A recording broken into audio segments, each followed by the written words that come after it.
Okay, in this video tutorial, I'm going to talk about line cleanup and tie downs in Toonboom Harmony, and a technique that I like to use, or a couple of techniques that I like to use.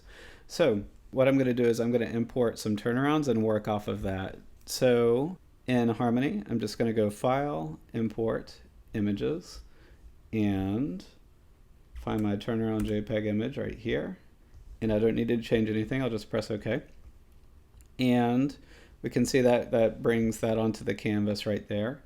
If I want to reposition this or scale this in any way, the first thing I need to do is I need to click on this animate current frame and turn that off, because this is a turnaround image that I just want to have in the background, and if I move it, it's going to start animating it essentially.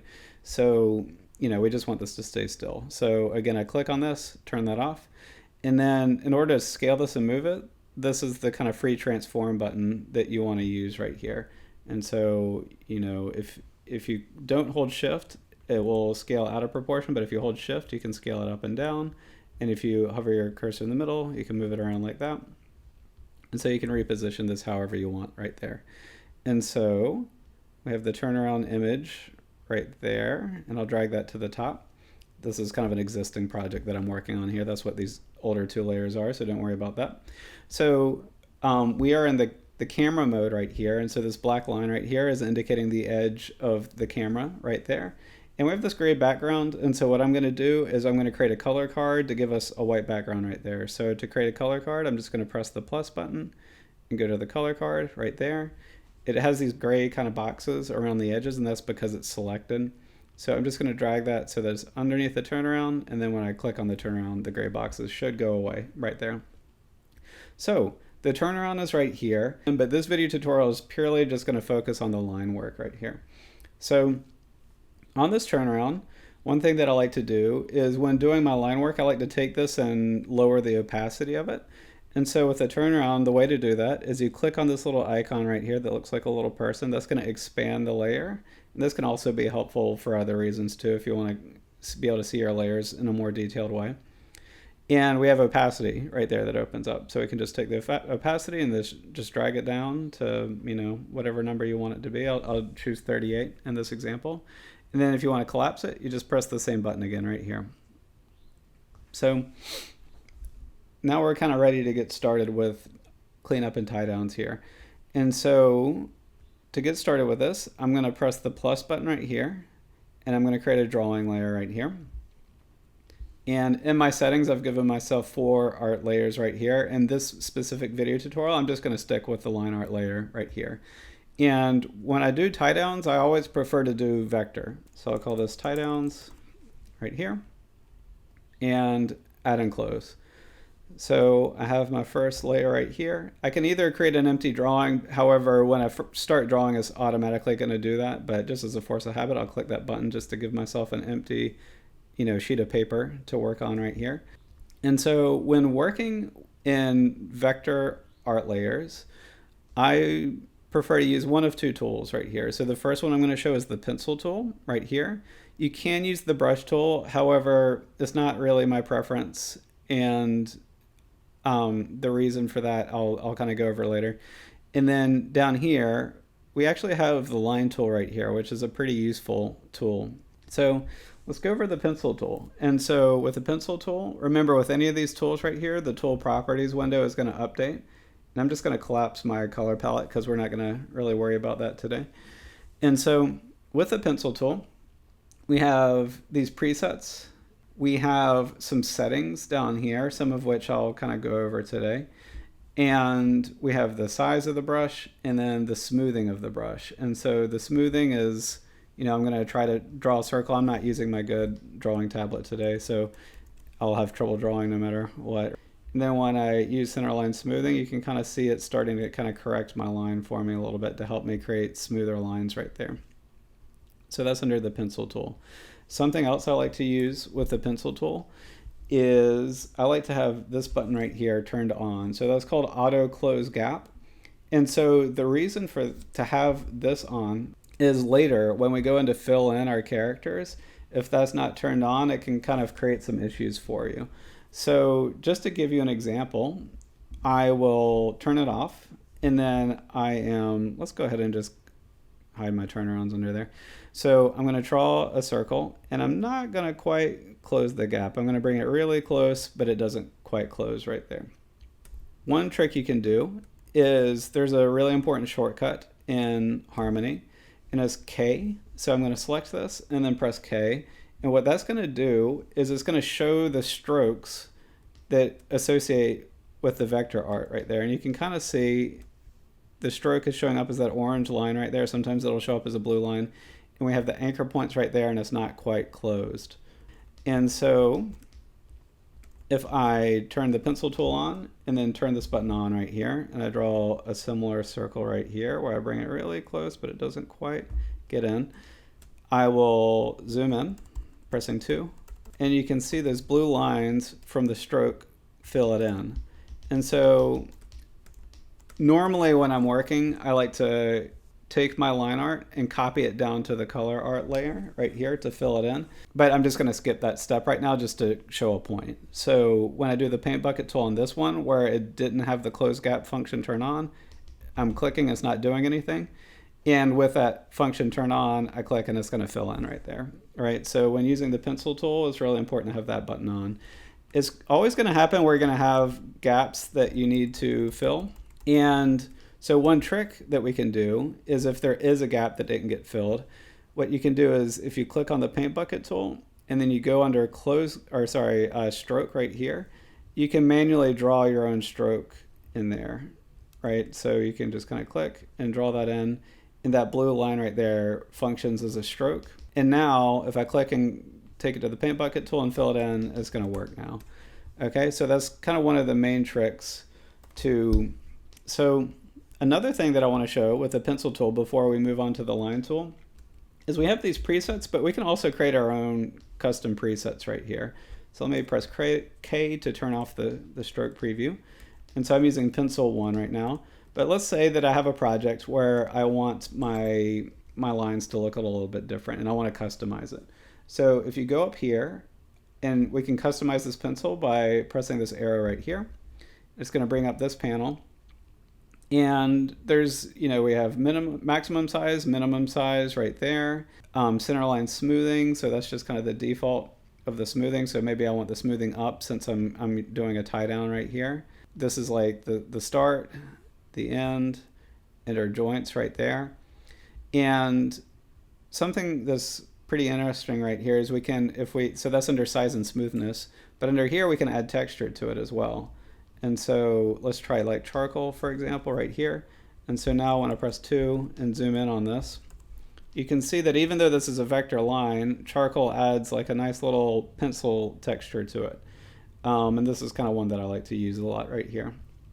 And so what we can do here is, while you're working on this on the side, you can kind of draw this and test it out and see if it works. So maybe I turn on my turnaround and draw on top of it and see, do these stroke lines look about right? And, maybe I can experiment with different textures. Maybe I go with, oops, always zoom in too much. Let's see here. Yeah, I prefer charcoal here. Okay, so we have the charcoal texture right there. And so let's say that this is a brush that I really like and I want to save it. So in order to save it, you press this button right here, which is a plus button and it's new brush preset. So I'll press plus right there and I can name it. So I'll just call this RD Pencil 1 and press OK. And I can close this out. And so on this brush right here, you can just click it and move it up, and so you can move it to the top of your queue. So anyway, so that's how you customize your brushes. And by the way, if we were working in Bitmap, it would be the same basic idea when you're creating your own brushes, right? Remember when we created this layer right here, these are all vector layers we're working on, but if I was working in Bitmap, it would work basically the same, where you're looking for this arrow right here, you customize your brushes through the menu right here, and then when you're ready to save it, you press this button right there, and you can create and name and save a new brush. So I'm going to click on the select tool, and it's a lasso tool, but you can just drag your line straight through things to delete them right there. And so let's talk a little bit more about cleanup. So that's how to customize your brush. Again, this right here is a really helpful one to auto close gap. And so doing tie downs, the next thing that I like to show here is the cutter tool. And so I'm going to draw this line right here. And I'm not going to get things perfect on this one. Again, I'm using my bad tablet, which is like a step up from using a mouse. But what I do is you'll see me when I'm doing tie downs, much of the time you'll see me kind of overshoot these areas like this. And remember when I press K to see the strokes, if there was a gap, it wouldn't fill in later. And so it has to do with that. And so let me just draw a couple more lines right here just to kind of continue to fill this in. Okay, so let's just say that this is kind of the area we're working with. So the cutter tool, super useful. I use it all the time in tie downs.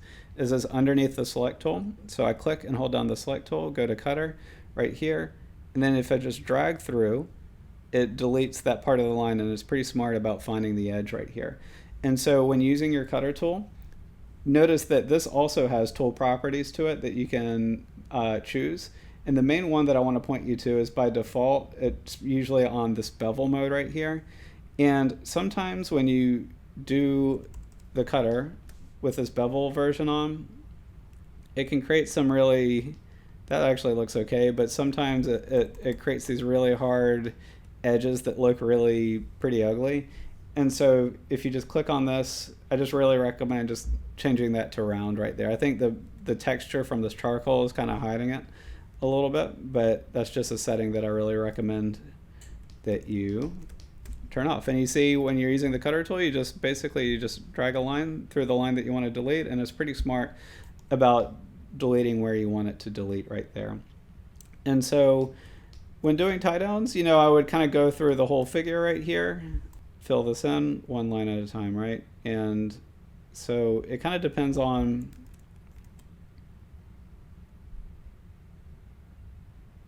the style that you want to do right here. So one other thing I want to show right here is the direct, or sorry, I'm thinking Illustrator. The contour editor is a lot like the direct select tool in Illustrator. Is underneath the selection tool right here. And so the contour editor, if I drag and select it, I can click on these anchor points and adjust these beziers. So if you're familiar with Adobe Animate or Adobe Illustrator, this is really similar to the direct select tool. And so I can click on that and I can move and these anchor points right here, and I can adjust these beziers right here to just fine tune and customize my line work.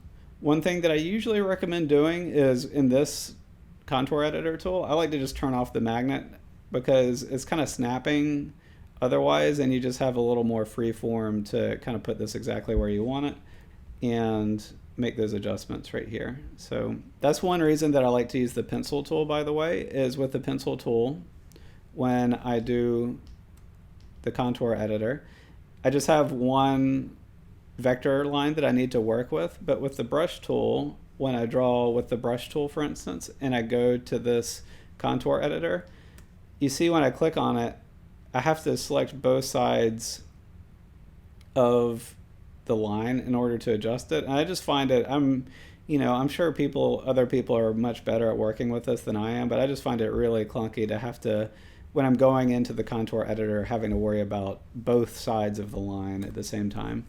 So that's one reason that I prefer the pencil tool in terms of cleanup.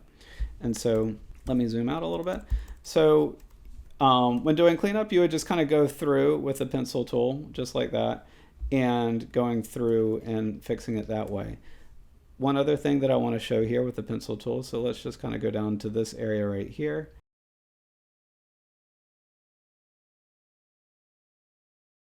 If I go to the select tool right here, and then I'm looking for this button right here, I can smooth it out, right? So I drew with the pencil tool, but now I'm up at the selection tool, and if I click on that, you can kind of smooth out your line. So if you are working on like a really stylized character and your line work's just not quite as close as you would like it to be, you can again select the line that you want to use, and then you can click this button to kind of smooth it out. So next up, what I want to show you all is, so that's the pencil tool right there, pretty much summed up. And so next up I want to show the line tool right here. And so with the line tool, this is one way some people like to fill in their work is, let's see how this looks when I first draw the line. Yeah, it usually comes in a little bit thicker than when I use the pencil tool. So if I'm using, at least in my experience, when I'm using the line tool along with the pencil tool, I might need to duplicate this and make a thinner version of it right here. And so if I just press the plus button, it should give me a duplicate. Let's try this. And I'll click on this just to see the settings. Yep, so that's a duplicate right there when you press that button right there. And under the size, you know, let's try bringing it down to 4 and see if that starts to bring it to the same size. No, one more, down to 3. Okay, so that's looking good right there. And so yeah, in order to make it so that that saves in long-term memory, I need to click on this button now to update the brush preset. And so I'll click on that. And so now RD Pencil 2 is going to be the tool that I use for my line tool, because the line tool, it just tends to come in a little bit thicker. And so with the line tool, the way that this works is you draw and it creates a line, and it should automatically snap. And if it doesn't, that means I need to turn my magnet tool on. I'm glad I checked that. And so right here, yeah, make sure that the magnet is turned on right here. That's going to make it so that you draw a line and it connects each time I connect an anchor point right here. And here's the trick. You can create curved lines with this. And so what you do is I drag a line like that, and then I press Command. I'm on a Mac. So before I let go of the line, I click Command, and then I can kind of curve the line right there. And then I'll let go. So right here, Command, and then let go right there. And then I can go on to the next point right here. So Command, let go. And then I just click on the edge, and it should snap as long as that magnet tool under Tool Properties is turned on. So before I let go, Command, curve it, let go. Before I let go, Command. Actually, let's redraw that. I'll press that and undo. Command, let go. Command, let go. Command, let go. And so that's just another way to create your lines. And something that's nice about that is with the magnet tool selected, it should pretty much always fill in without gaps right there. So that's really helpful. And another thing that's helpful with it is when you go to the contour editor and you zoom in, it's going to create one anchor point per each time that you drew in right here. So if I want to make adjustments to it, that's no problem. And I can continue to kind of adjust this with my Bezier handles right here. And, you know, the better that you get with this, the less of this that you have to do, you know, the less adjustments that you need to make. And so if I have a sharp edge like this, I might need to turn snapping off right here, the magnet tool. Oops. I can just go in and make quick adjustments like that. This is not my best work right here, but, you know, just kind of showing the technique. So let's show that one more time right here. So the line tool, it can also be helpful if you have simple shapes like this, right? All right, so I click right there, Command, drag it up in order to shape it, let go, and then I have it, right? So really helpful, particularly if you have like a simple object like this, like my mouth right here, to fill in your work right here. And so remember, something that's really important is to have this button turned on. So let me just kind of quickly kind of fill in the rest of this character here. So I'll use the pencil tool. I need to switch to pencil 1.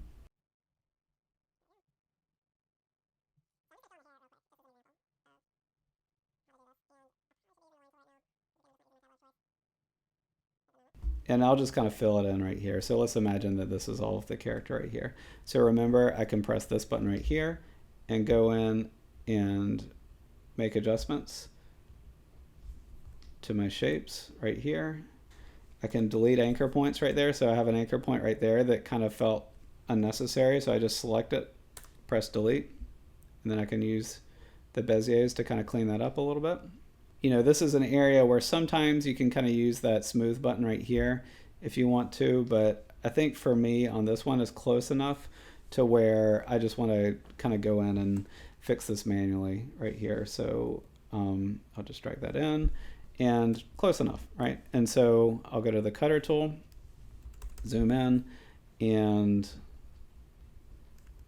delete some of these edges. So right there, it looks like the cutter tool is not quite working. So I just pressed on the contour editor and I'm just going to drag it so that they're kind of overlapping. And so now when I do the cutter tool, it's going to work much better.